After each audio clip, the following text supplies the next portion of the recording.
A Justiça multa, mas não aceita a impugnação da candidatura de Gilberto Kassab, do DEM.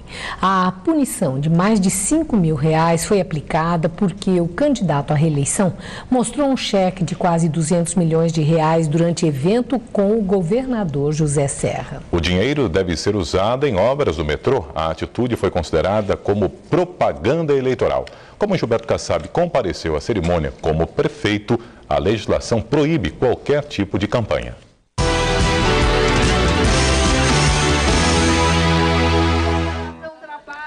A candidata Marta Suplicy elevou o tom das acusações e chamou o candidato Gilberto Kassab de abusado pelo uso da máquina pública durante a campanha eleitoral. Em entrevista a um site e no horário político de hoje, Marta Suplicy criticou o cheque de R$198 milhões para o metrô, entregue pelo prefeito ao governador José Serra na semana passada. A campanha do adversário está abusando do poder desde o começo, mas esse abuso com o tal do cheque foi realmente um abuso que o próprio Ministério acolheu a impugnação. O prefeito disse que está tranquilo e que cumpriu a legislação eleitoral. Os nossos advogados estão muito tranquilos porque essa medida foi adotada antes de serem encaminhados os esclarecimentos do metrô.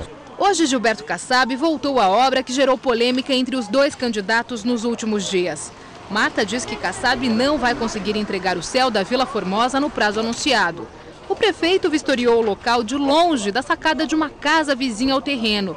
Ele não conversou com moradores da região e enfrentou protestos. O candidato do Democrata, Gilberto Kassab, voltou a garantir que a obra está dentro do cronograma e que em fevereiro 2.000 crianças estarão estudando aqui no céu da Vila Formosa, na zona leste de São Paulo. Quanto às manifestações dos populares, ele acusou que isso é pegadinha dos militantes do PT. Menos de 5 minutos depois da saída de Kassab, apareceu um carro de som da campanha de Marta Suplicy. Mesmo assim, os manifestantes negaram contato com o PT. Mais tarde, Marta Suplicy respondeu à acusação do adversário e disse que não sabia de nada. Os candidatos também comentaram as últimas pesquisas de intenção de voto.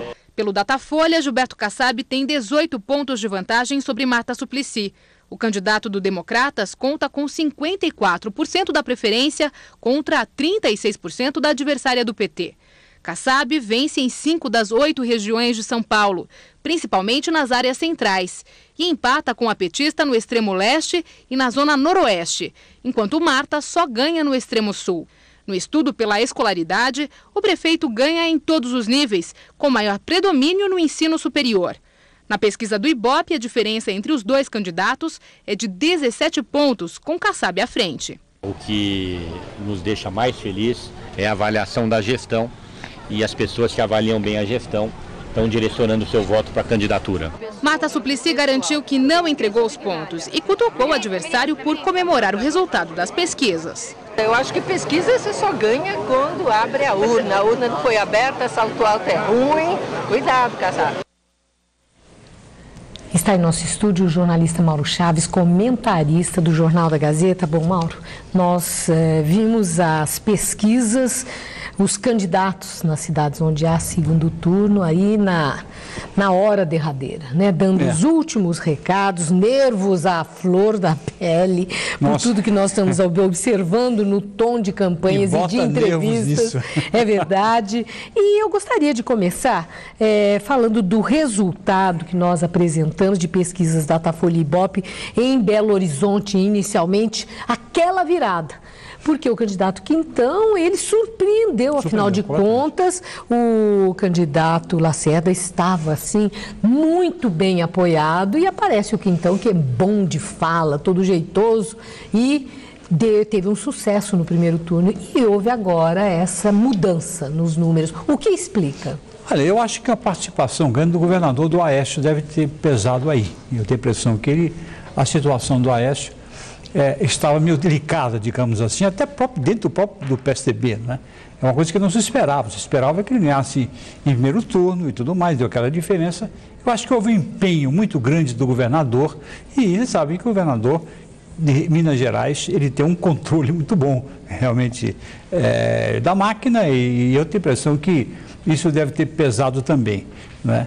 Houve uma recuperação. Foi surpreendente porque foi em pouco tempo, deu A única coisa realmente surpresa que se eventualmente se configurar a vitória de Lacerda para Aécio Neves, é um gás danado, quer dizer, enorme. Em termos de peso político Muito para grande. 2010, né? Sem dúvida que isso vai dar força, isso vai posicioná-lo muito melhor, né? Sem dúvida nenhuma, que para ele seria uma vitória. E o Rio de Janeiro? Rio de Janeiro que está naquele empate, a escalada de Gabeira que realmente parece ter se consolidado e ficou empatado com Paes, não obstante toda a força política eleitoral que o candidato Eduardo Paes tem. Eu acho que dessas capitais, quer dizer, a mais incerta realmente o resultado é esse. Ninguém sabe que pode dar qualquer coisa, né? A diferença é muito pequena, há um empate técnico entre os dois. E a gente não sabe o que pode acontecer. Esse vai ser o suspense? Eu acho que vai ser o grande suspense. O Rio de Janeiro vai ser o grande suspense. Porque realmente São Paulo não tem suspense, né, Marília? Realmente a situação de São Paulo é mais do que definida. Embora a candidata Marta ontem tenha dito que ela ainda tem o debate amanhã na TV Globo e a militância do PT. A militância do PT tem, digamos assim, ou de qualquer outro partido, mas do PT, por ser expressiva, uma possibilidade de reverter diferença tão grande? Não tem, mas veja bem, a militância já do PT, inclusive, hoje não é o que era. Né? Há uma diferença grande do PT, a militância hoje e o que era antes. Né? Em segundo lugar, a militância precisa de motivação. Né? É muito difícil você ter uma grande motivação numa candidatura quando você tem uma diferença dos votos válidos de 20 pontos. Está 60-40, quer dizer, é muito grande, né? Então, acho que aí é difícil. Agora, veja, o que as pessoas, o pessoal do Kassab se preocupa um pouco é porque você sabe aquela história, o desespero, e para quem não esperava nunca uma diferença dessa, pode dar qualquer coisa. Então o pessoal tem um pouco de medo, assim, digamos, num debate, algum tipo de apelo, algum tipo de coisa. Mas isso também já se provou que não funciona, né? O eleitor tem se mostrado blindado a uma série de coisas. Nós vimos aos artifícios, os próprios apoios políticos, uma independência. Parece que o eleitor tem um amadurecimento, a prática do voto amadurece, né, na sociedade, esse convívio democrático do processo eleitoral, do ganhar, do perder, do escolher e no que acreditar, não acreditar.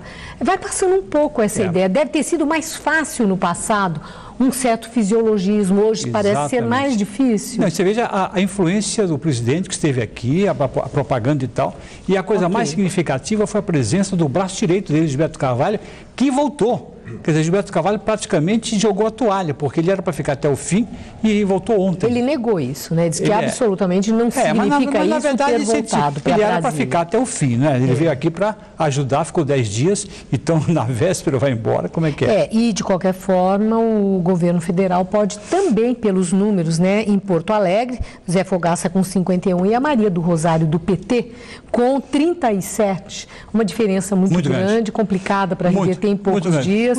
E em Salvador, também uma diferença desfavorável para o candidato do PT.